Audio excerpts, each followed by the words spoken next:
আমরা মায়েরা এমনই কিছু খাবার খুঁজি বাচ্চাদের জন্য যা কিনা বানানোও খুবই সহজ হবে, রান্না করতে সময়ও কম লাগবে, কিন্তু বাচ্চা পরিপূর্ণ পুষ্টিও পাবে। আসসালামু আলাইকুম, আপনাদের সবাইকে বেবি ফুড বাই মমে স্বাগতম। আজকে আমি এমনই একটি হোমমেড সেরেলাকের রেসিপি দেখাবো যা কিনা বাচ্চাদের ওজনও বৃদ্ধি করবে এবং বাচ্চাদের কোষ্ঠকাঠিন্য দূর করবে, তাছাড়া বাচ্চাদের মেধা বিকাশেও গুরুত্বপূর্ণ ভূমিকা পালন করবে।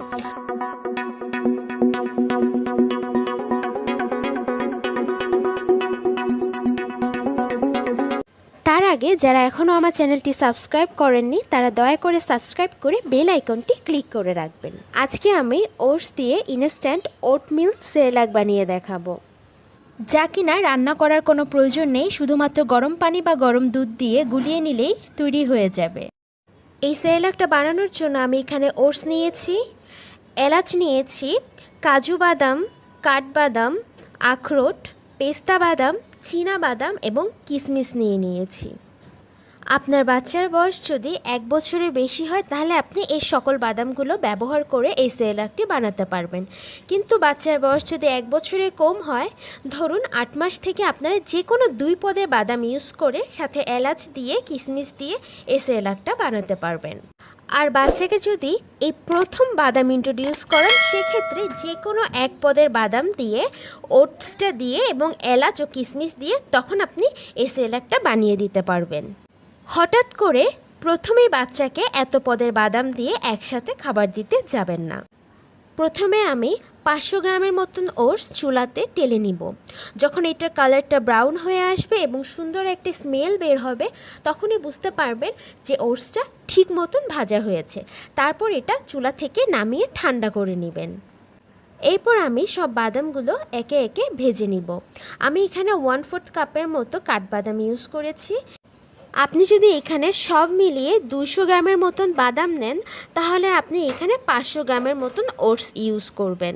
আমি আসলে এই কোয়ান্টিটিটা ফলো করি সবসময় এই সেরেলাকটা বানাই, কারণ অতিরিক্ত পরিমাণে যদি বাদামটা হয়ে যায় সেক্ষেত্রে বাচ্চাদের গ্যাসের প্রবলেম হতে পারে, হজমেও সমস্যা হতে পারে, তাই আমি সবসময় এই কোয়ান্টিটিটাই ফলো করি। এরপর আমি এখানে আখরোট দিয়ে দিব এবং কাজু বাদামও দিয়ে দিব।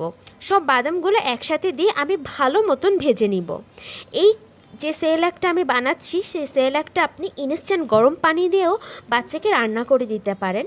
সেজন্য আমি বাদাম এবং ওটসটা একটু ভালো মতনই ভেজে নিব, কিন্তু অতিরিক্ত পরিমাণে ভাজতে যাবেন না, তাহলে কিন্তু পুড়ে গেলে তিতা হয়ে যাবে, তখন আর বাচ্চা খেতে পারবে না। বাচ্চাদের জন্য স্বাস্থ্যকর খাবারের মধ্যে বাদাম হচ্ছে অন্যতম। বাদামে রয়েছে প্রচুর পরিমাণে calorie, protein, fat, carbohydrate, fibre, vitamin E, magnesium, phosphorus, copper, manganese সহ আরও অনেক উপকারী উপাদান। বাদাম শুধু বাচ্চাদের ওজনই বৃদ্ধি করে না, সে সাথে বাচ্চাদের বুদ্ধি বৃদ্ধিতেও গুরুত্বপূর্ণ ভূমিকা পালন করে। বাদামে উচ্চ পরিমাণে ফাইবার থাকে, তাই বাচ্চারা সহজেই হজম করতে পারে এবং বাচ্চাদের কোষ্ঠকাঠিন্য দূর করে। বাদামগুলো ভাজা হয়ে গেলে আমি ঠান্ডা করার জন্য রেখে দিব। তারপর আমি যে ওটসগুলো ভেজেছিলাম সেগুলো ঠান্ডা হয়ে গেলে ব্লেন্ডারে নিয়ে ভালো মতন ব্লেন্ড করে নেব। ওটস বাচ্চাদের জন্য খুবই পুষ্টিকর একটি খাবার। এতে প্রচুর পরিমাণে ফাইবার থাকে যা বাচ্চাদের কোষ্ঠকাঠিন্য দূর করে হজমে সহায়তা করে। তাছাড়া বাচ্চাদের ওজন বাড়াতেও ওটস অনেক গুরুত্বপূর্ণ ভূমিকা পালন করে। এই ওটসে রয়েছে প্রচুর পরিমাণে অ্যান্টিঅক্সিডেন্ট যা শরীরের ফ্রি রেডিকেলগুলোকে নষ্ট করে দেয়, আর ফ্রি রেডিকেল কমলে শরীরের রোগ প্রতিরোধ ক্ষমতা বৃদ্ধি পায়। তাই বাচ্চার খাবারে অবশ্যই ওটসটা সবসময় রাখা উচিত। ওটসটা ব্লেন্ড করা হয়ে গেলে আমি একটা পাত্রে ঢেলে নিব। তারপর আমি সব বাদামগুলো একে একে ব্লেন্ড করে নিব এবং কিশমিশ ও এলাচগুলো আমি এই বাদামের সাথে ব্লেন্ড করে নিব। বাদামগুলো ব্লেন্ড করা হয়ে গেলে এর ভিতরে আমি ওটসগুলো দিয়ে আরেকবার হালকা ব্লেন্ড করে নিব যাতে সবগুলো একসাথে মিশে যায়। অনেক সময় কিশমিশ ব্যবহার করলে এই সেরেলাকটা একটু দলা পেকে যায়, সেক্ষেত্রে আপনারা চাইলে কিন্তু কিশমিশটা স্কিপ করতে পারেন। বাদাম কখনো ওভার ব্লেন্ড করবেন না, তাহলে কিন্তু বাদাম দলা পেকে যাবে। আরও ভালো হয় যদি বাদাম কুচি করে কেটে তারপরে ব্লেন্ড করেন। অল্প পরিমাণে ব্লেন্ড করবেন তাহলে বাদামটা ঝরঝরে থাকবে। আমার ইনস্ট্যান্ট ওটমিল সেরেলাক রেডি। এখন আমি আপনাদেরকে বলে দিব এটা আপনারা কিভাবে সংরক্ষণ করতে পারবেন এবং কতদিন সংরক্ষণ করতে পারবেন।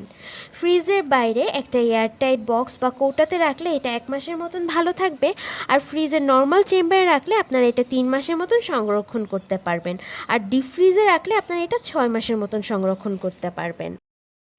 এখন থেকে বাচ্চাদের জন্য আর বাজার থেকে প্রিজারভেটিভ যুক্ত সেরেলাক না কিনে বাসায় বানিয়ে নিতে পারবেন খুব সহজেই এই ওটমিল সেরেলাকটি। আশা করি আমার আজকের এই রেসিপিটা আপনাদের ভালো লেগেছে।